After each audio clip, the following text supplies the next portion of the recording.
Hello friends, आप सभी का स्वागत है हमारे नए वीडियो में। इस वीडियो में देखेंगे यूपी टेट 2026 के लिए सीडीपी 30 मोस्ट इम्पॉर्टेंट एमसीक्यू। तो आज का हमारा जो फर्स्ट क्वेश्चन है उसमें लिखा है, विकास का कौन सा सिद्धांत बताता है कि विकास सिर से पैर की ओर होता है? निकट दूर सिद्धांत, सामान्य से विशिष्ट सिद्धांत, मस्ताको दो-मुखी सिद्धांत या फिर निरंतरता का सिद्धांत। तो यहाँ पर पूछ रहा है विकास सिर से पैर की ओर होता है। तो विकास सिर से पैर की ओर जब भी बात हो तो आपको लगाना है मस्तकोदोमुखी सिद्धांत। ऑप्शन नंबर सी इसका करेक्ट हो जाएगा। सेकंड में लिखा सीखना व्यवहार में अपेक्षाकृत स्थायी परिवर्तन है। यह परिभाषा किसकी है? Skinner, Gates, Crow and Crow या फिर किम्बल यंग। तो यहाँ पर ये परिभाषा दी थी क्रो एंड क्रो ने। तो ऑप्शन नंबर सी इसका करेक्ट हो जाएगा। अब हम देखते हैं क्वेश्चन नंबर थर्ड। लिखा है पियाजे के अनुसार वस्तु स्थायित्व का विकास किस अवस्था में होता है? पूर्व संक्रियात्मक, संवेदीगामक, मूल संक्रियात्मक या फिर औपचारिक संक्रियात्मक। तो ये संवेदीगामक में होता है। तो इसका राइट आंसर हो जाएगा ऑप्शन नंबर बी। 4 नंबर में लिखा वाइगोत्स्की के अनुसार जेडपीडी का संबंध किससे है? आईक्यू, भाषा, संभावित अधिगम या फिर अभिप्रेरणा। तो यहाँ पर जेडपीडी का संबंध किससे ये पूछ रहा है, तो ये संभावित अधिगम से है। तो ऑप्शन नंबर सी इसका करेक्ट हो जाएगा। क्वेश्चन नंबर 5 में लिखा है स्केप फोल्डिंग की अवधारणा किसने दी? पियाजे, ब्रूनर, स्किनर या फिर गैने। तो ये ब्रूनर ने दी थी। ऑप्शन नंबर बी इसका करेक्ट हो जाएगा। अब हम देखते हैं क्वेश्चन नंबर 6। क्वेश्चन नंबर 6 में लिखा है थॉर्नडाइक के प्रभाव के नियम का मुख्य आधार क्या है? दंड, संतोषजनक परिणाम, अनुकरण या फिर निरीक्षण। तो यहाँ पर इसका होता है संतोषजनक परिणाम। तो ऑप्शन नंबर बी इसका करेक्ट हो जाएगा। क्वेश्चन नंबर 7 में लिखा है पावलोव का सिद्धांत किस प्रकार के अधिगम से संबंधित है? सूझ का अधिगम, शास्त्रीय अनुबंधन, क्रिया प्रसूत अनुबंधन या फिर सामाजिक अधिगम। तो यहाँ पावलोव की बात हो रही है तो ये शास्त्रीय अनुबंधन से संबंधित है। ऑप्शन नंबर बी यहाँ पर करेक्ट हो जाएगा। 8 नंबर में लिखा है बंडोरा के सिद्धांत में सबसे महत्वपूर्ण तत्व कौन सा है? पुनर्बलन, अवलोकनात्मक सिद्धांत, दंड या फिर परीक्षण। तो यहाँ पर होता है अवलोकनात्मक अधिगम। Option number B. Question number 9 में लिखा है निम्न में से कौन सा आंतरिक अभिप्रेरणा का उदाहरण है? पुरस्कार के लिए पढ़ना, परीक्षा के डर से पढ़ना, ज्ञान प्राप्ति के लिए पढ़ना या फिर माता पिता के दबाव में पढ़ना। तो यहाँ पर आंतरिक अभिप्रेरणा की बात हो रही है, इंटरनल मोटिवेशन। तो ये ज्ञान प्राप्ति, जब ज्ञान प्राप्ति होती है तो अंदर से अभिप्रेरणा आती है। बाकी पुरस्कार के लिए पढ़ना ये बाहरी अभिप्रेरणा है, परीक्षा के डर से पढ़ना या माता पिता के दबाव में तो ये बाहरी है। बुद्धि लब्धि आईक्यू का सूत्र किसने दिया? बिने, स्टन, टर्मन या फिर स्पेयरमैन ने। तो यहाँ पर बुद्धि लब्धि का सूत्र किसने दिया था? स्टन ने दिया था। ऑप्शन नंबर बी करेक्ट हो जाएगा। 11 नंबर में लिखा है बहुबुद्धि सिद्धांत किसने दिया? गार्डनर, स्पीयरमैन, किलफोर्ड या फिर स्टर्नबर्ग ने दिया था। तो ये गार्डनर ने दिया था। ऑप्शन नंबर ए करेक्ट हो जाएगा। 12 में लिखा फ्रायड के अनुसार व्यक्तित्व का नैतिक पक्ष कौन सा है? इड, ईगो, सुपर ईगो या फिर लिबिडो। तो यहाँ क्या पूछ रहा है? व्यक्तित्व का नैतिक पक्ष कौन सा है? तो यहाँ पर हो जाएगा super ego. Option number C. Question number 13 में लिखा है एरिक्सन के अनुसार किशोरावस्था का प्रमुख मनोसामाजिक संघर्ष क्या है? विश्वास बनाम अविश्वास, उद्योग बनाम हीनता, पहचान बनाम भूमिका भ्रम या फिर स्वायत्तता बनाम लज्जा।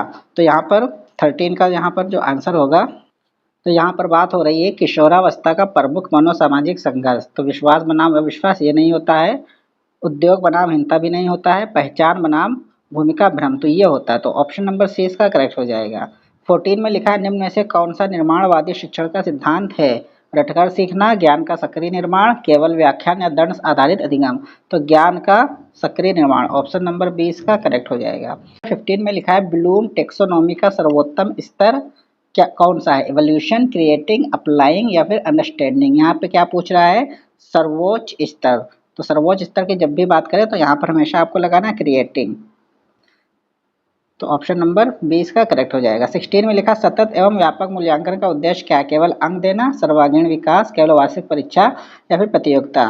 तो सतत एवं व्यापक मूल्यांकन का उद्देश्य होता है सर्वांगीण विकास। ऑप्शन नंबर बी करेक्ट हो जाएगा। इसके बाद क्वेश्चन नंबर 17 इसमें लिखा है समावेशी शिक्षा का मूल सिद्धांत क्या है? अलग विद्यालय, सभी बच्चों को साथ पढ़ाना, केवल मेधावी छात्रों पर ध्यान या केवल दिव्यांग। तो यहाँ पर समावेशी का मतलब होता है सभी को एक साथ मिलकर पढ़ाना। ऑप्शन नंबर बी करेक्ट हो जाएगा। 18 में लिखा सीखने का पठार किसका संकेत है? अधिगम समाप्त होना, अस्थायी प्रगति रुकना, बुद्धि कम होना या फिर प्रेरणा बढ़ना। तो अस्थायी प्रगति रुकना। ऑप्शन नंबर बी इसका मतलब होता है सीखने में पठार। अब आते हैं क्वेश्चन नंबर 19 पर, जिसमें लिखा है निदानात्मक मूल्यांकन का उद्देश्य क्या है? अंतिम परिणाम देना, कठिनाइयों की पहचान करना, ग्रेड देना या फिर प्रमाण पत्र देना। तो इसका राइट आंसर हो जाएगा ऑप्शन नंबर बी, कठिनाइयों की पहचान करना। 20 में लिखा है उपचारात्मक शिक्षण कब दिया जाता है? निदानात्मक परीक्षण के बाद, वार्षिक परीक्षा से पहले, प्रवेश के समय या केवल मेधावी छात्रों को। तो इसका राइट आंसर हो जाएगा ऑप्शन नंबर ए, निदानात्मक परीक्षण के बाद। 21 में लिखा भाषा विकास में सबसे महत्वपूर्ण कारक कौन सा है? सामाजिक अंतःक्रिया, ऊंचाई, वजन या फिर आय। तो यहाँ पर ऑप्शन नंबर ए करेक्ट हो जाएगा, सामाजिक अंतःक्रिया। करके सीखना किसका सिद्धांत है? जॉन ड्यूई, फ्रायड, गेसेल या फिर गिलफोर्ड। तो करके सीखना ये जॉन ड्यूई का है।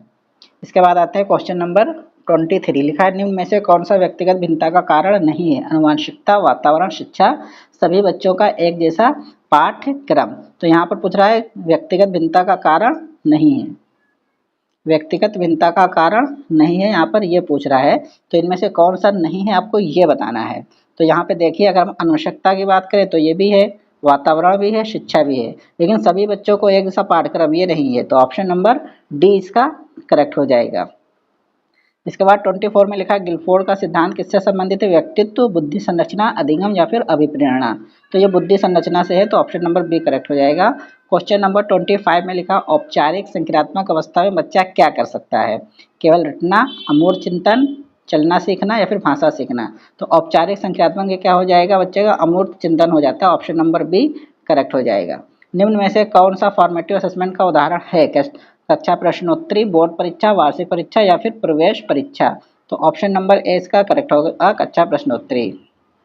27 में लिखा शिक्षा की सबसे महत्वपूर्ण भूमिका क्या है?